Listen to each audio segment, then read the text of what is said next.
आज माँ को कृपा करके कहना है कि माँ कृपा कर हमारे इन ऋणों को समाप्त कर दो। ओम ह्रीं सर्व ऋण विमोचनी पद्मावत्यै नमः। ओम ह्रीं सर्व ऋण विमोचनी पद्मावत्यै नमः। ओम ह्रीं सर्व ऋण विमोचनी पद्मावत्यै नमः। ओम ह्रीं सर्व ऋण विमोचनी पद्मावत्यै नमः। ओम ह्रीं सर्व ऋण विमोचनी पद्मावत्यै नमः।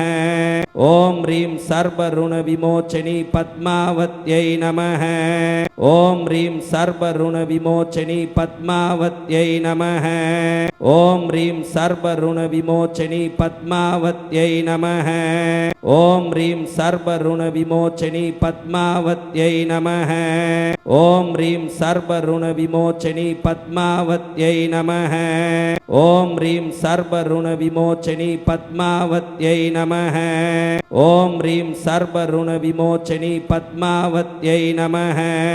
ओम ह्रीं सर्व ऋण विमोचनी पद्मावत्यै नमः।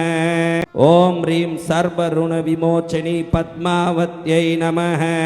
ओम ह्रीं सर्व ऋण विमोचनी पद्मावत्यै नमः। ओम ह्रीं सर्व ऋण विमोचनी पद्मावत्यै नमः। ओम ह्रीं सर्व ऋण विमोचनी पद्मावत्यै नमः। ओम ह्रीं सर्व ऋण विमोचनी पद्मावत्यै नमः। ओम ह्रीं सर्व ऋण विमोचनी पद्मावत्यै नमः। ओम ह्रीं सर्व ऋण विमोचनी पद्मावत्यै नमः। ओम ह्रीं सर्व ऋण विमोचनी पद्मावत्यै नमः। ओम ह्रीं सर्व ऋण विमोचनी पद्मावत्यै नमः। ओम ह्रीं सर्व ऋण विमोचनी पद्मावत्यै नमः। ओम ह्रीं सर्व ऋण विमोचनी पद्मावत्यै नमः। ओम ह्रीं सर्व ऋण विमोचनी पद्मावत्यै नमः। ओम ह्रीं सर्व ऋण विमोचनी पद्मावत्यै नमः। ओम ह्रीं सर्व ऋण विमोचनी पद्मावत्यै नमः। ओम ह्रीं सर्व ऋण विमोचनी पद्मावत्यै नमः। ओम ह्रीं सर्व ऋण विमोचनी पद्मावत्यै नमः। ओम ह्रीं सर्व ऋण विमोचनी पद्मावत्यै नमः। ओम ह्रीं सर्व ऋण विमोचनी पद्मावत्यै नमः। ओम ह्रीं सर्व ऋण विमोचनी पद्मावत्यै नमः। ओम ह्रीं सर्व ऋण विमोचनी पद्मावत्यै नमः। ओम ह्रीं सर्व ऋण विमोचनी पद्मावत्यै नमः।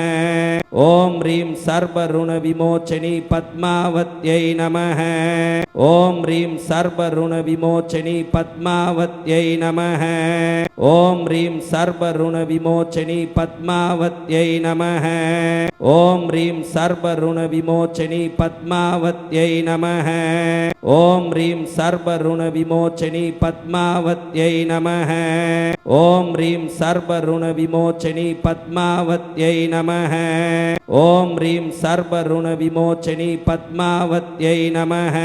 ओम ह्रीं सर्व ऋण विमोचनी पद्मावत्यै नमः। ओम ह्रीं सर्व ऋण विमोचनी पद्मावत्यै नमः।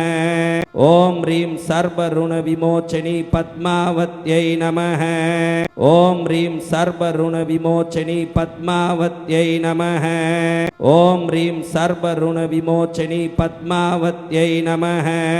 ओम ह्रीं सर्व ऋण विमोचनी पद्मावत्यै नमः। ओम ह्रीं सर्व ऋण विमोचनी पद्मावत्यै नमः।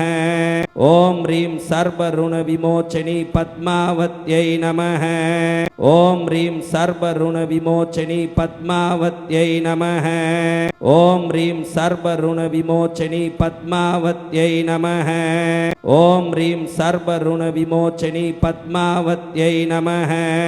ओम ह्रीं सर्व ऋण विमोचनी पद्मावत्यै नमः। ओम ह्रीं सर्व ऋण विमोचनी पद्मावत्यै नमः।